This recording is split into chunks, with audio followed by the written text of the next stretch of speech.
na watu wa kulindwa kama mtu ambaye tayari ameshahukumiwa kunyongwa. Ni makosa mengine ambayo tumeyabaini, ambapo kwa mujibu wa taratibu na sheria havikupaswa kuwekwa hivyo. Kwa hiyo kumehatarisha uhuru wake, usalama wake, hata kimawazo na kisaikolojia.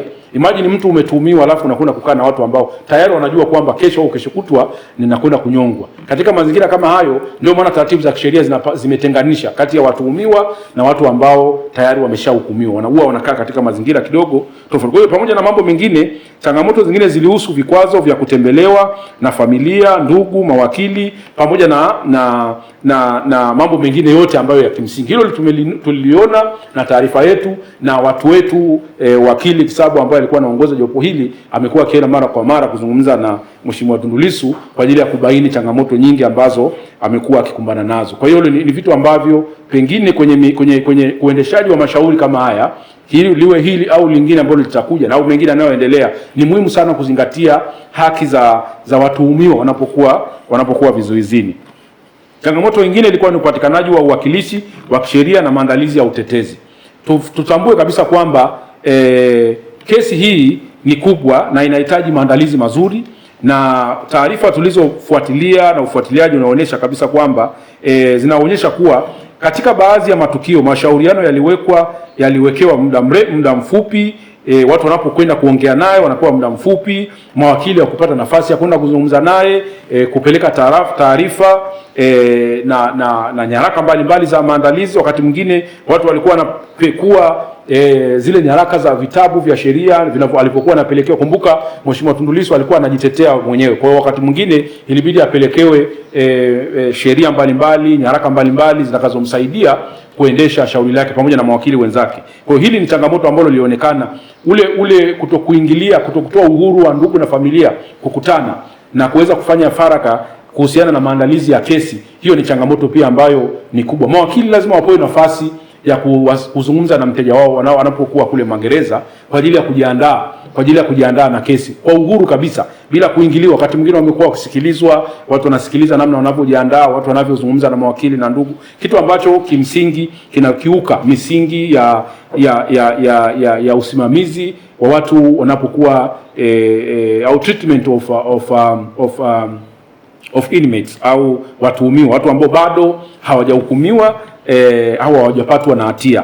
Kwa hiyo pamoja na mambo mengine mtakayoyaona kwenye ripoti hiyo, nayo ilikuwa ni eneo ambalo lilikuwa na changamoto. Eneo lingine ilikuwa ni upatikanaji, ilikuwa ni uhuru wa dini, upatikanaji wa taarifa na mawasiliano ya familia. Nadhani haya tumeyazungumza na mtaona kwa sehemu kubwa. Taarifa pia imeweza kuonyesha kwamba kulikuwa kuna hizo changamoto ambazo kimsingi kama mtuhumiwa anapaswa kuwa nazo, na sio tunazozungumza Tundu Lissu. Hii kesi kwa sababu ni kesi kubwa ya umma, tunatumia kama case study, kama mfano kuonyesha kwamba namna gani ambavyo watuhumiwa wanakuwa wanatendewa visivyo. Kama mtu mkubwa kama huyu, kiongozi, lakini mwanasheria mkubwa mbobezi kama huyu ambaye anaweza kujitetea, ameweza kufanyiwa vitu kama hivi. Sasa itakuwaje kwa Mtanzania wa kawaida kabisa ambaye hana uelewa lakini sio kiongozi, hataweza kutendewaje?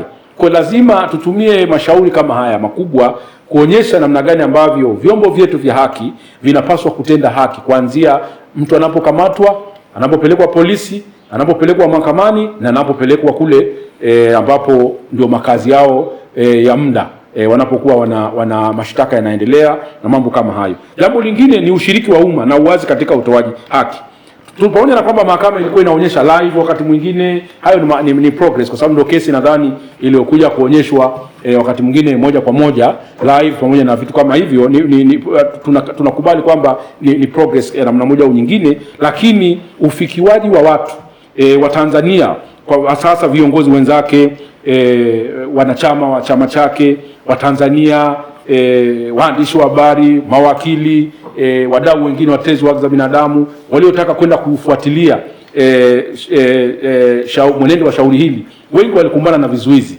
Kuanzia pale Kisutu, mtakumbuka kulikuwa kuna mabishano makali, matumizi ya mbwa, magari, matumizi ya mabomu. Tumekwenda Mahakama Kuu, tumeona mawakili wengine wakisumbuliwa pamoja na nani. Kwa hiyo mchakato mzima ukupaswa kwenda hivyo, kwa sababu hili ni shauri la umma, ni la wananchi, na wakati mwingine ni vyema watu wakazingatia misingi ya kisheria wanapojaribu kusimamia mashauri ya namna hii bila kuvuruga au kuzuia Watanzania wasiweze kutumia haki zao za msingi.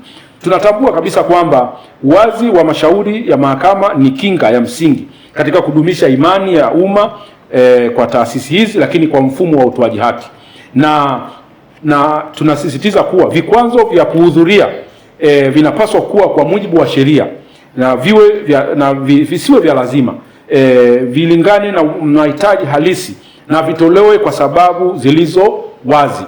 Pengine inawezekana kuwa kuna sababu 2-3, lakini lazima masuala haya yazingatiwe katika kuamua kwamba nani asiende mahakamani, nani, kwa sababu eneo la mahakama ni eneo la umma na Watanzania wanapaswa kuwepo pale. Mawakili pale ndio nyumbani kwao. Hakuna mtu ambaye anapaswa kumzuia wakili aende mahakamani. Mwandishi, nyinyi pale ni mahala penu. Hakuna mtu ambaye anapaswa kuwazuia kwenda kufuatilia hizi kesi za umma. Jambo lingine ni mwenendo wa upande wa mashtaka na kuahirishwa kwa kesi. Of course, swala hili limekuwa likiahirishwa mara kwa mara, tena kwa vipindi virefu ambavyo vimefanya hii kesi ichukue muda mrefu sana. Leo ni siku 500 tunapozungumza. Kumekuwa na ucheleweshwaji, wakati mwingine maombi ya dharura yamekuwa mengi na vitu kama hivyo, na kuweza kutishia usalama